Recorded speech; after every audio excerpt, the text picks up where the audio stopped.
जो गलत मार्ग है, जो बुराई का रास्ता है, वो इतना चिकना होता है, इतना ढलान उस पर है कि आदमी सिर्फ खड़ा हो जाए तो अपने एक दिन महाचोर बन जाता है। लेकिन धर्मात्मा बनने के लिए बड़ी साधना की जरूरत है, पुण्यात्मा बनने के लिए तपस्या की जरूरत है। संत मीराबाई को अपना आदर्श बनाने के लिए, लक्ष्मीबाई जैसा जीवन बनाने के लिए, माता सीता जैसा जीवन बनाने के लिए बड़ी तपस्या चाहिए। लेकिन मंथरा जैसा होने के लिए कुछ नहीं करना है, बस थोड़ा बेहोश हो जाइए, मंथरा हो जाएंगे, 24 घंटा भी नहीं लगेगा। इसलिए सत्संग आपको जागृत करता है। जैसे ये सूरज जब निकलता है तो फिर आपको कुछ नहीं करना पड़ता, अंधेरा खुद कहां भाग गया पता है। और सूर्योदय नहीं होता और आप लाठी लेके खड़े हो जाते कि अंधेरे को हटाना है, हटता? कोई उपाय था नहीं।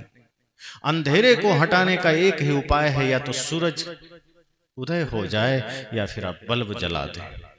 तो जितना दूर तक बल्ब का प्रभाव होगा, अंधेरा दूर हो जाएगा। ऐसे ही ये जो हम सबके मन में जो विकार भरा है, जिन विकारों के वजह से, जिन कुत्सित भावनाओं के वजह से आदमी आज स्वयं निशाचर बन बैठा है, उसके लिए एक ही उपाय है ये सत्संग, जहां से हमारे जीवन में परिवर्तन आता है, जहां से हम तुरंत सुविचार में परिवर्तित हो जाते हैं, हम मानव बन जाते हैं। आज मानव मानव के खोल में तो है, बन गया है दानव, और दानव से मानव पुनः बनने के लिए सत्संग जरूरी है। ये सत्संग हमको सिर्फ जगा देता, ऐसा नहीं है कि इंसान के भीतर कुछ है नहीं, सारे सद्गुण समाहित हैं। जैसे मेहंदी के पत्ते में लालिमा है, और आप उसको टुकड़ा टुकड़ा कर दीजिए, कहीं लाल रक्त तक नहीं दिखेगा उसमें, कहीं रेखा तक नहीं दिखेगी। डायरेक्ट पत्ते को तोड़ करके आप उसकी लालिमा को नहीं निकाल सकते, है उसमें दूध में घी समाया हुआ है। लेकिन आप डायरेक्ट दूध में पूड़ी नहीं छान सकते, उसको पहले जमाना पड़ेगा, दही बनाना पड़ेगा, फिर मलाई निकाल के फिर प्रक्रिया से घी बनेगा। इसी तरह हर किसी के अंदर सद्गुण समाहित है, हर किसी के अंदर प्रेम समाहित है, लेकिन ध्यान के द्वारा, सत्संग के द्वारा उसको जागृत करना पड़ता है। जैसे मेहंदी के पत्ते को जब आप पीसते हैं, और जितना बढ़िया से पीसते हैं उतनी अधिक लालिमा प्रकट हो जाती है। इसी तरह जब हम अपने मन को पीसते हैं, मन को मथते हैं मक्खन की तरह, तब घी पैदा होता है। अर्थात जो सार तत्व है, जो मूल तत्व है, प्रेम, सत्य, अहिंसा, करुणा, फिर वो जागृत हो जाता है, फिर इंसान इंसान बन जाता है। संकल्प हो हमारा, इंसान हम बनेंगे, इंसान बन गए तो भगवान भी बने।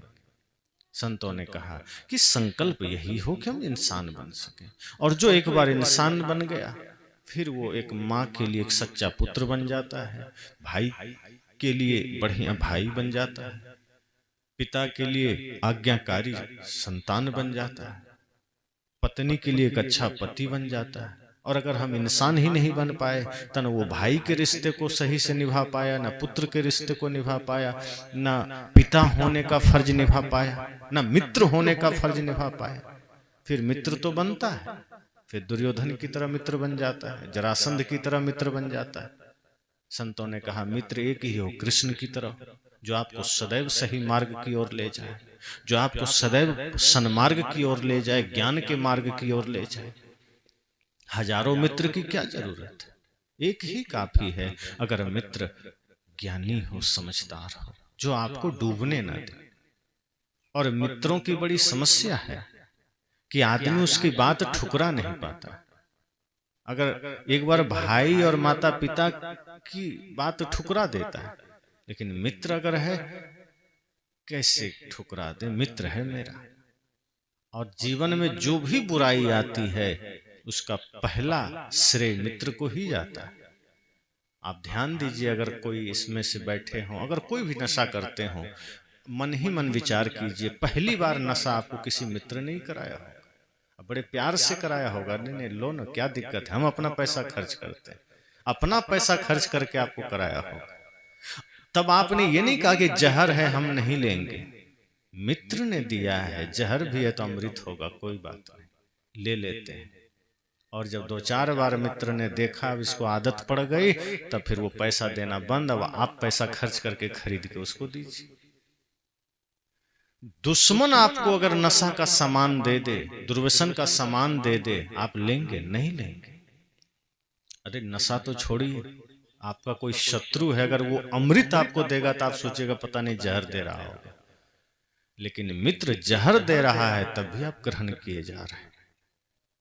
तो पहली जो हमारी स्थिति बिगड़ती है, पहला जो हमारा जीवन बिगड़ता है, उसका श्रेय मित्र को जाता है। इसलिए सत्संग से हमको ये बोध मिलता है कि मित्र भी ऐसा हो जो सत्य मार्ग की ओर ले जाए, मित्र भी ऐसा हो जो ज्ञान के मार्ग की ओर ले जाओ। और ऐसा मित्र ना हो तो मत बनाइए किसी को, क्योंकि संगत से सुख उपजे, कुसंगत से दुख होए। साहब ने कहा कि संगत अगर अच्छी होगी तो सुख भी होगा, और संगत गलत हो जाएगी तो दुख भी होगा।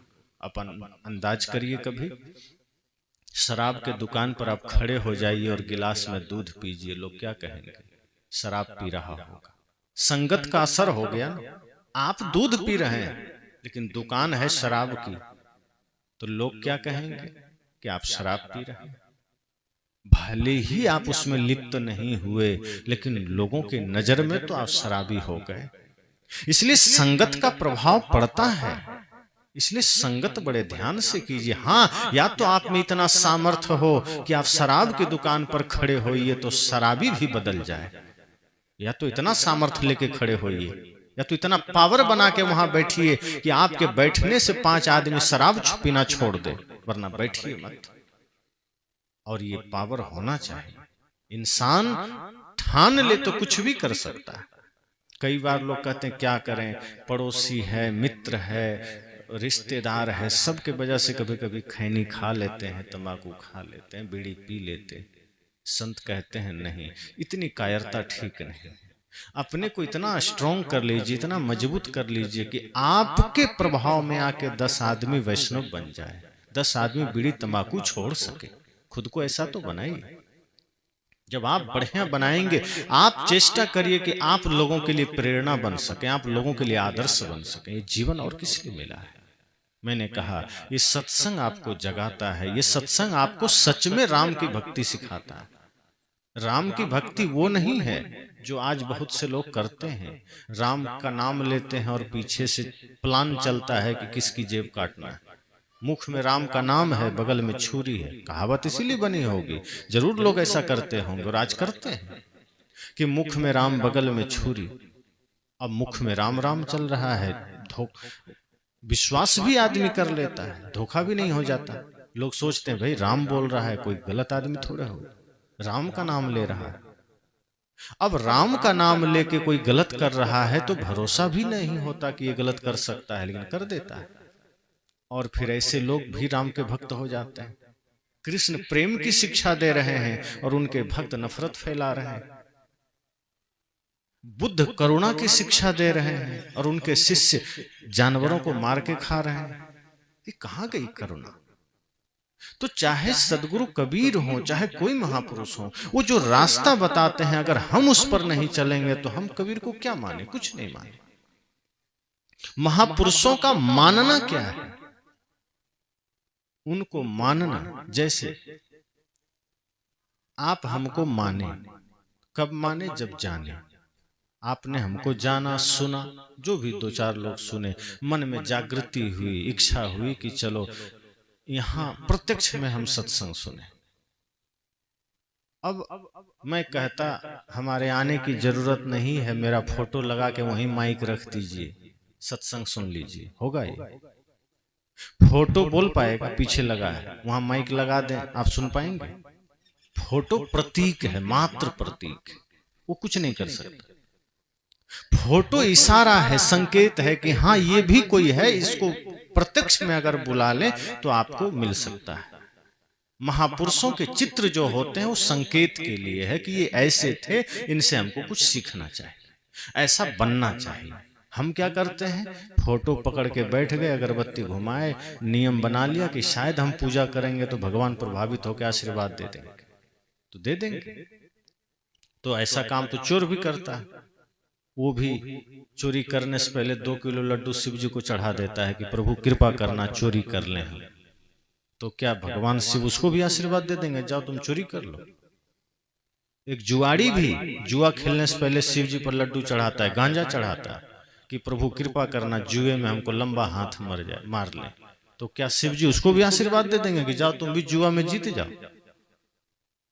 गलत चीजों में भी आदमी भगवान का नाम लेके गलत कर रहा है। सबसे बड़ी समस्या ये है, ये भगवान को न समझना हुआ। फिर ऐसे लोग भगवान का अपमान करते हैं। कितने ऐसे जगह हैं जो शराब की दुकान भगवान के नाम पर रखा गया है, जो भगवान शराब को जानते तक नहीं, उनके नाम पर शराब की दुकानें हैं, उनके नाम पर पान की दुकानें हैं, उनके नाम पर बीड़ी सिगरेट की दुकानें। एक जगह मैं देखा गणेश बीड़ी लिखा था। अब गणेश जी कभी बीड़ी जानते तक नहीं होंगे, उनके नाम पर लोग बीड़ी बेच रहे हैं। ऐसे नासमझों की कमी नहीं धरती पर, जो भगवान को बदनाम कर रहे हैं। जो भगवान आपको सत्य का ज्ञान दे रहे हैं, जो आहार शुद्धि की बात कर रहे हैं, जो मन शुद्धि की बात कर रहे हैं, आदमी इतना मूर्ख है कि उन्हीं के नाम पर बीड़ी बेच रहा है, उन्हीं के नाम पर तंबाकू बेच रहा है। हनुमान तंबाकू, अब हनुमान जी तंबाकू को जानते भी नहीं। कितना शुद्ध आदमी, मनसा वाचा कर्मणा पवित्र है, भक्ति में, भक्ति की पराकाष्ठा पर, बल में अतुलित है, ज्ञान में अतुलित है, ज्ञान में प्रकांड विद्वान है। ऐसे महापुरुष को भी लोग नहीं छोड़ते। उनको भजना क्या है? हनुमान को ही भजना है, तो उनका भजन क्या है? आपे तेज संहारो, आपे तीनों लोक हाँकते का, कि आपन तेज, अपनी शक्ति, अपने सामर्थ्य को संभालिए, अपने मन, अपने इंद्रियों को वश में करिए, फिर पूरा संसार आप समझना जीत लिया आपने। किसी पर शासन करना है, इसका सबसे अच्छा फार्मूला है अपने मन, अपने इंद्रियों पर शासन करिए। और जो अपने मन और अपने इंद्रियों पर शासन करता है, फिर दुनिया उसके सामने हाथ जोड़ लेती, फिर सबके दिलों में आप बैठ जाते हैं। एक राजा होता है जो सब पर डंडे से शासन करता है, एक संत होते हैं जो सबके दिलों पर शासन करते हैं। चाहे वो कोई भी संत हो, जो निष्पक्ष होंगे, जो मानव के हितैषी होंगे, स्वाभाविक लोगों के दिलों में बैठ जाते हैं, लोग श्रद्धा से झुक जाते हैं। इसलिए मैंने कहा कि सत्संग, जब आप सच में सत्संग में समय देंगे, सुनेंगे, तो सत्संग आपको एक सच्चा इंसान बना देगा। फिर राम के भक्त भी आप होंगे, तो जहां होंगे वहीं आपका घर मंदिर बन जाएगा। सदगुरु कबीर की चेष्टा यही है कि आप मंदिर जाएं, तभी मंदिर ना हो, घर भी मंदिर बन सके। आप सुबह 1 घंटे प्रार्थना गाएं, तभी प्रार्थना ना हो, जब भी जिससे बोलें इतना मीठा बोलें, वो सब प्रार्थना ही हो जाए। अलग से क्यों गाली देना?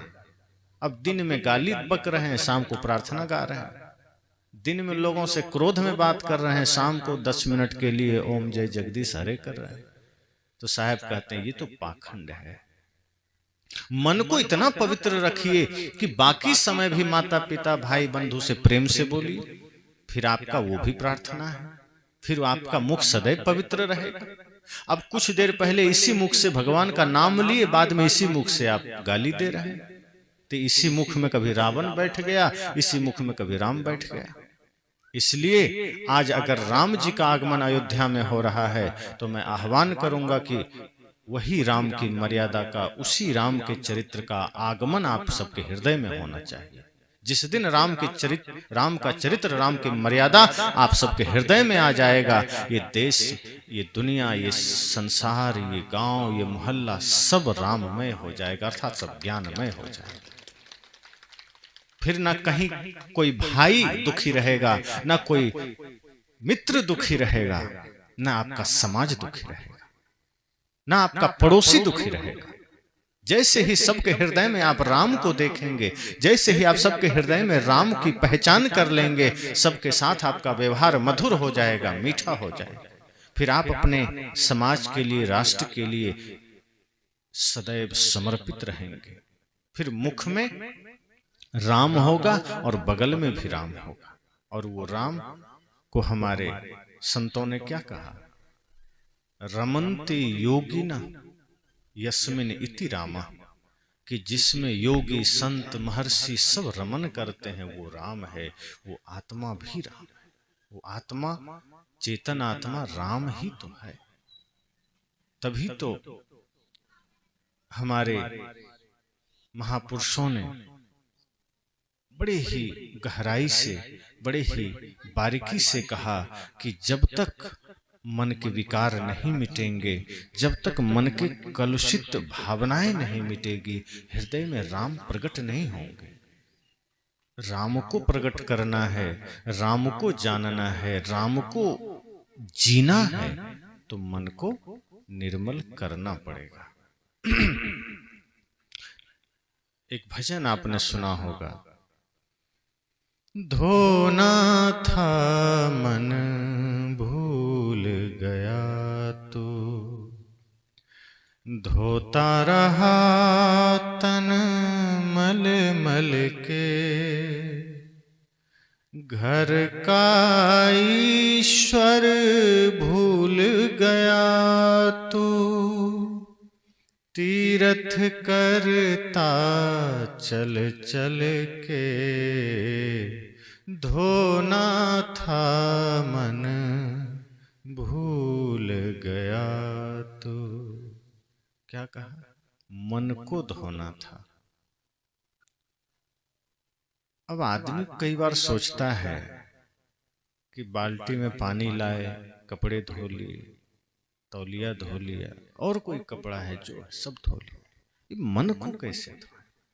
ये तो समझ में नहीं आता है। कोई बाहर कपड़ा तो है नहीं, इसको धो ले, कैसे धो?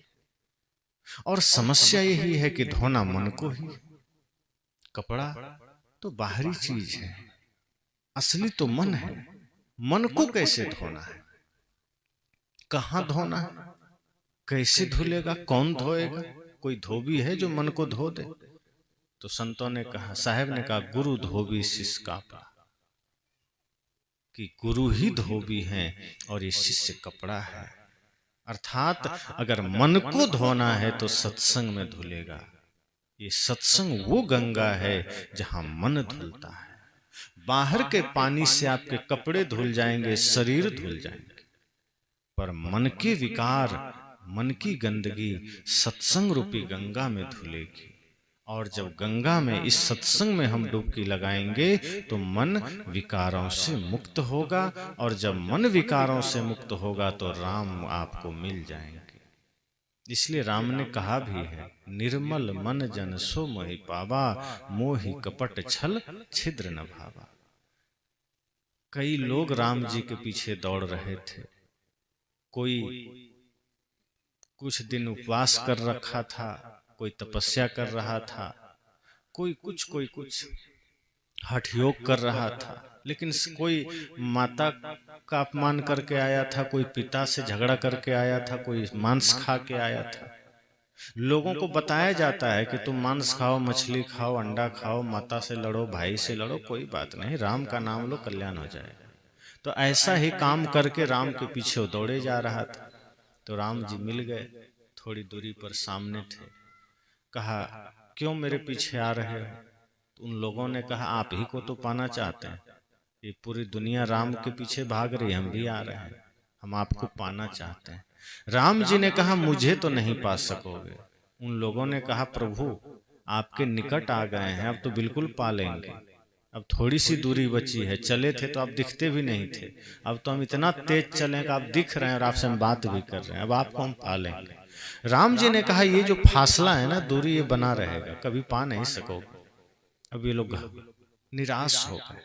कहा, इतनी तपस्या किए हैं, इतना सब कुछ किए हैं आपको पाने के लिए, आप कहते हैं नहीं पा सकेंगे, तो कौन पा सकता है आपको? तब राम जी ने कहा, निर्मल मन जन सो मोहि पावा।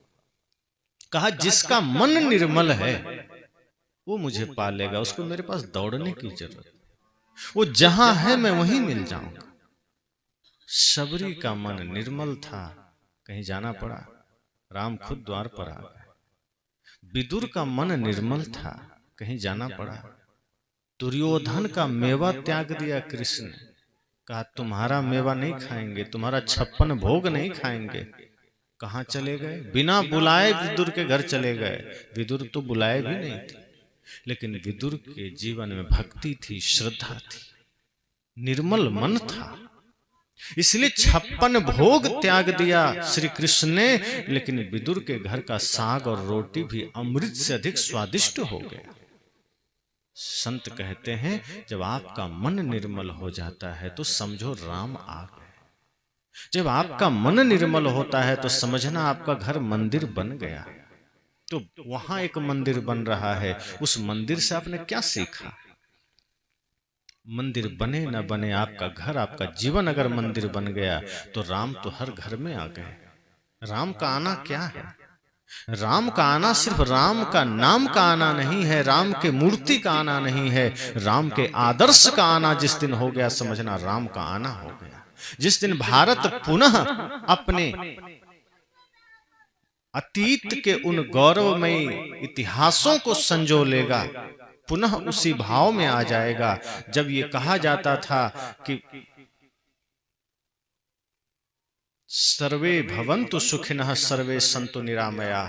ये भारत का उद्घोष रहा। जिस दिन आपके हृदय से सबके लिए सुख की कामना उठ जाए, जिस दिन आपके हृदय से सबके लिए प्रेम की भावना उठ जाए, समझना राम का आगमन इस दिल में हो गया है। अभी तो हमारे हृदय से उठता है कि बस मैं सुखी हो जाऊं और बगल वाला तो महा दुखी हो जाए। अभी हमारे हृदय से यही पुकार उठता है कि हमारा घर बड़ा हो जाए, पड़ोसी का तो झोपड़ी में भी आग लग जाए तो अच्छा है। हमारा बच्चा पास हो जाए सारे एग्जाम और दूसरे का बच्चा फेल हो जाए।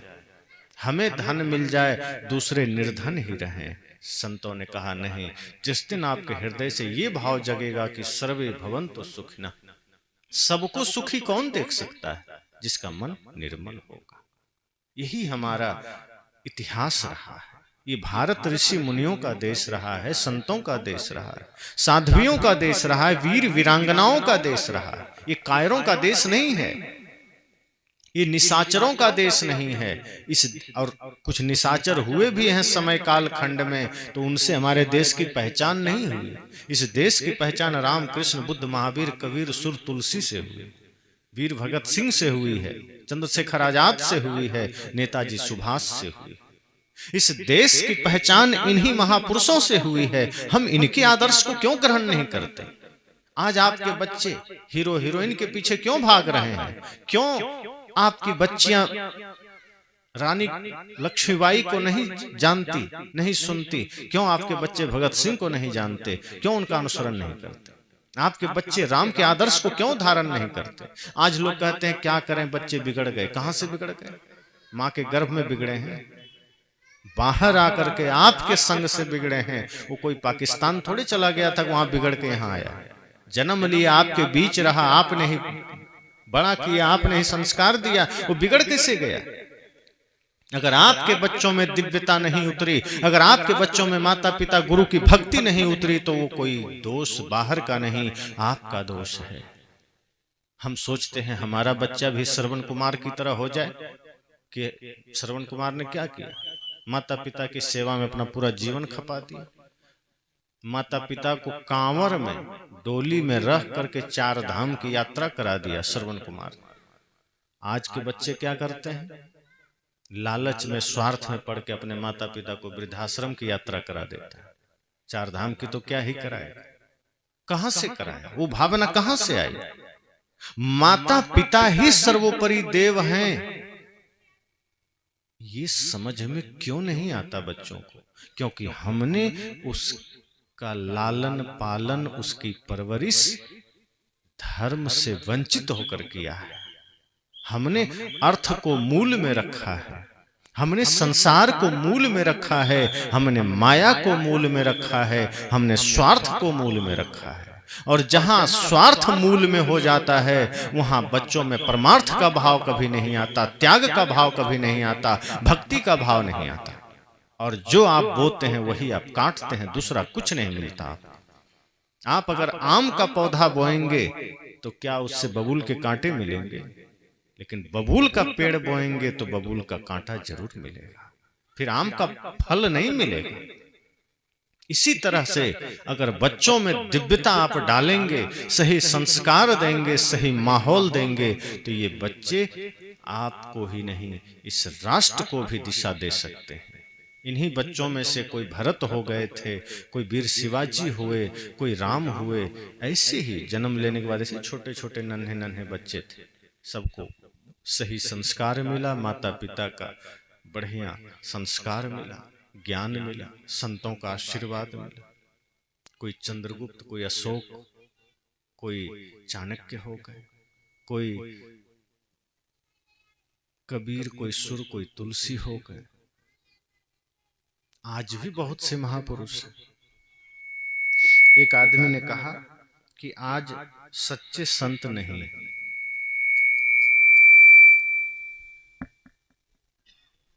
लोगों ने कहा आज सच्चे संत नहीं, नकली है, कोई असली नहीं। अब इस पर विचार करिए। आदमी अपनी कमियों को नहीं देखता। संत असली हो कि नकली हो, ज्ञान तो सबका असली है। मान लीजिए कोई नकली ही बोल तो सत्संग ही रहा होगा, अगर वो कहता है कि माता पिता का सम्मान करो, मांस मछली छोड़ दो, सबसे प्रेम रखो, भाई से प्रेम रखो, तो ये बात गलत है क्या? अगर कोई नकली ही बोला है तो आपके लिए तो असली है वो संत, वो विचार। संत को रहने दीजिए नकली, उसका देह से आपको क्या लेना देना? आपको उसके ज्ञान से लेना देना है ना। आप दुकान पर जाते हैं मिठाई खरीदने, तो आप मिठाई के बारे में जानते हैं ना कि मिठाई बढ़िया है कि नहीं, कि हलवाई का पूरा डिटेल निकालते हैं, हलवाई कैसा है निकालते हैं क्या? कि नहीं, पहले हलवाई के बारे में जानेंगे, अगर ये सही होगा तभी मिठाई लेंगे। क्या लेना देना? वो मिठाई बेच रहा है, लेते हैं, खाते हैं, मन आपका भर गया, हो गया। अगर कोई मिठाई के दुकान पर चोरे बैठ के अगर मिठाई बेच रहा है, आप क्या करते हैं? मिठाई लेके चल देते हैं। कोई दुष्टात्मा बेच रहा है, लेके चल देते हैं। मिठाई से मतलब रखिए, कहाँ है, कौन है, किस, उसका पिता कौन है, उसका गांव क्या है, उसका कैरेक्टर सर्टिफिकेट आपको निकालने क्या जरूरत है? और एक बात और ध्यान रखिए, असली का ही नकली होता है। अगर असली है तभी नकली चल रहा है, अगर असली होगा ही नहीं तो नकली किसका बनेगा? नकली ऐसे बन जाएगा। असली नोट है तभी तो उसका नकली नोट बाजार में आया है। इसका मतलब असली भी कहीं है, उसी का नकली आज चल रहा है। तो उस असली का खोजिए, वो आपका काम है कि असली तक पहुंचना है। लेकिन ये कह देना कि असली संत ही नहीं है, तो नकली कहां से आया? असली है तभी उसका डुप्लीकेट आया है ना। डुप्लीकेट किसका आया? असली का ही है। असली जब नहीं होगा, अब चीन क्या करता है? ओरिजिनल सामान का डुप्लीकेट बनाता है। तो ओरिजिनल तो चाहिए ना, जब ओरिजिनल होगा ही नहीं तो डुप्लीकेट किसका करेगा? कॉपी तो ओरिजिनल का ही हो सकता है। इसलिए असली संत हैं, उनको कम से कम माध्यम तो नकली ही बन जाता है कई बार। उनसे आप कुछ सुनते हैं, सीखते हैं, उसी से फिर आप असली की खोज कर लेते हैं।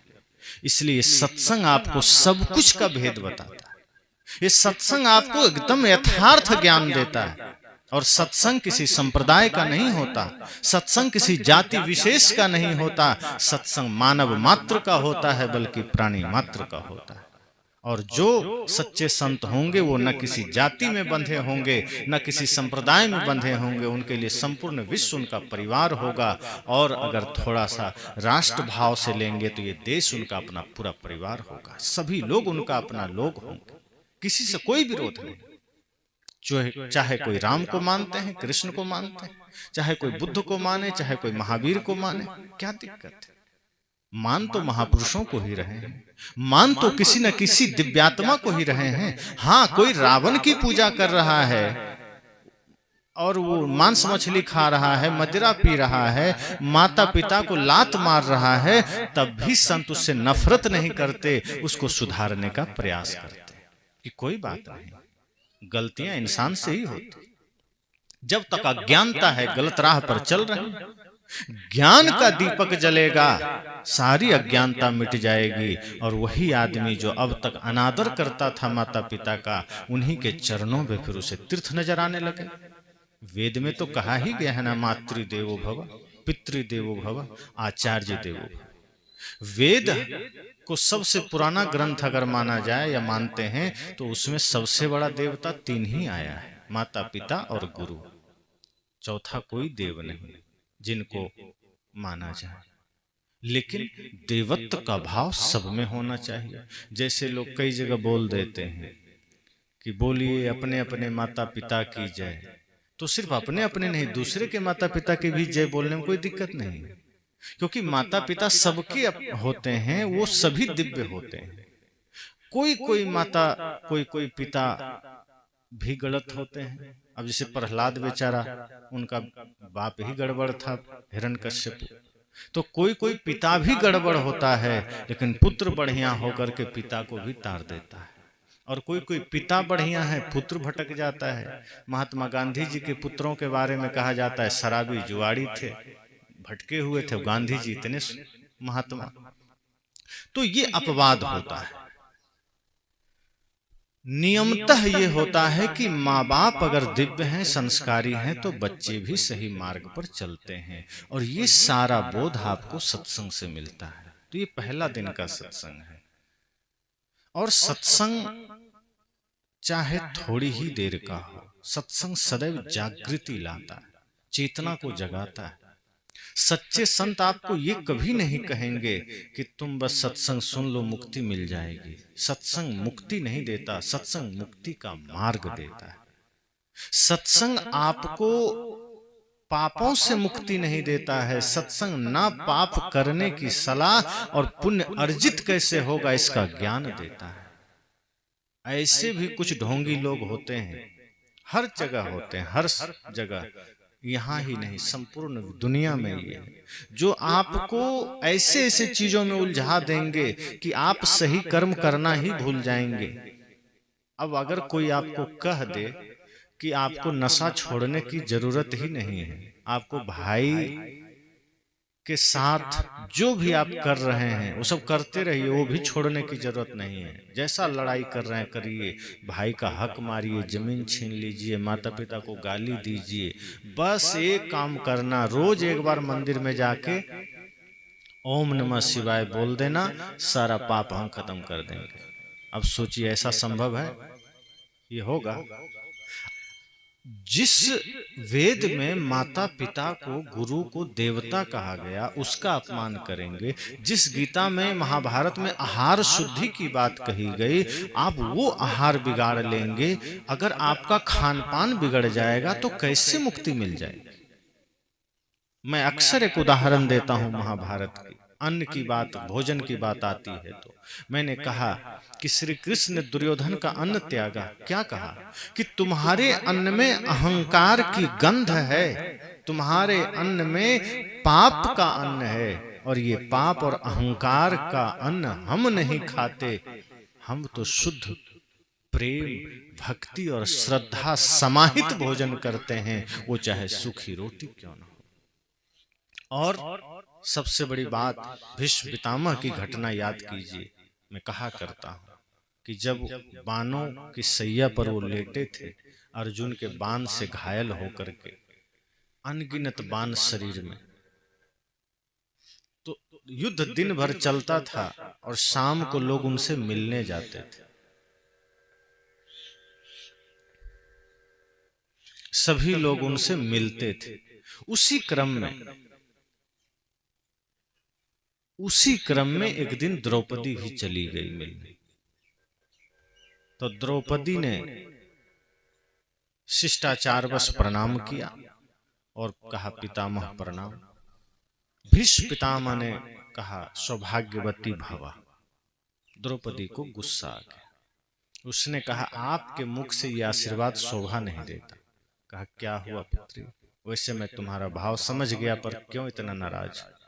द्रौपदी ने कहा आप जैसे महारथी, आप जैसे वीर, आप जैसे पराक्रमी महापुरुष उस कुरु राज के सभा में बैठा था और आपके आंखों के सामने मेरा चीरहरण होता रहा, मेरा वस्त्र खींचा गया दुष्ट दुशासन और दुर्योधन के द्वारा, और आप देखते रहे।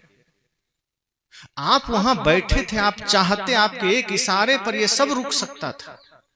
आपका सामर्थ्य के सामने कुछ भी नहीं था। वो आप सिर्फ कड़ी आंखों से देख देते तो शायद मेरा ये वस्त्र हरण ना होता, लेकिन आप जैसे महारथी के होते हुए बाकी को तो मैं नहीं याद कर रही, लेकिन आपको मैं जान रही हूं कि आप क्या हैं। आप गंगा पुत्र भीष्म हैं, देवता भी आपसे कांपते हैं। आप जैसे महापुरुष, आप जैसा ज्ञानी वहां बैठा था और आपके होते मेरा वस्त्र खींचा गया।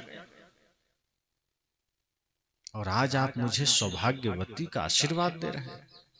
जब आपका बल मेरी रक्षा न कर सका, आपका ज्ञान मेरे स्मिता न बचा सका, तो आज किस मुख से आप सौभाग्यवती का आशीर्वाद दे रहे हैं। संत कहते हैं कि अगर आप अपने भीतर के सामर्थ्य, अपने शक्ति को जागृत रखेंगे तो फिर आपका बल किसी निर्बल का काम बनेगा, फिर आपकी शक्ति किसी बेसहारे का सहारा बनेगी, वरना आपका बल बेकार है।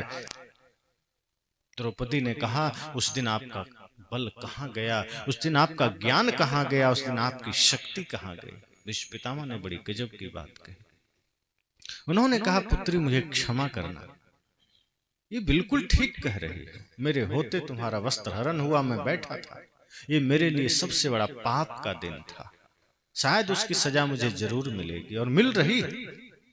लेकिन एक बात बता दूं कि अगर मैं धर्म का साथ न दे पाया, मैं तुम्हारी रक्षा न कर पाया, तो इसका इतना सा कारण है कि तब मैं दुर्योधन के शिविर में था और दुर्योधन के पाप का अन्न खा रहा था और मैं भी पाप का भागीदार बन रहा था। इसलिए उस पाप के अन्न के वजह से मेरा मन पवित्र ना हो सका और मैं तुम्हारी रक्षा न कर सका। इसलिए जैसा खाए अन्न वैसा बने मन। इसलिए आपका भोजन, आपका आहार अगर शुद्ध हो जाएगा तभी आप धर्म पथ पर चल सकते हैं, तभी आप धर्म को जागृत कर सकते हैं।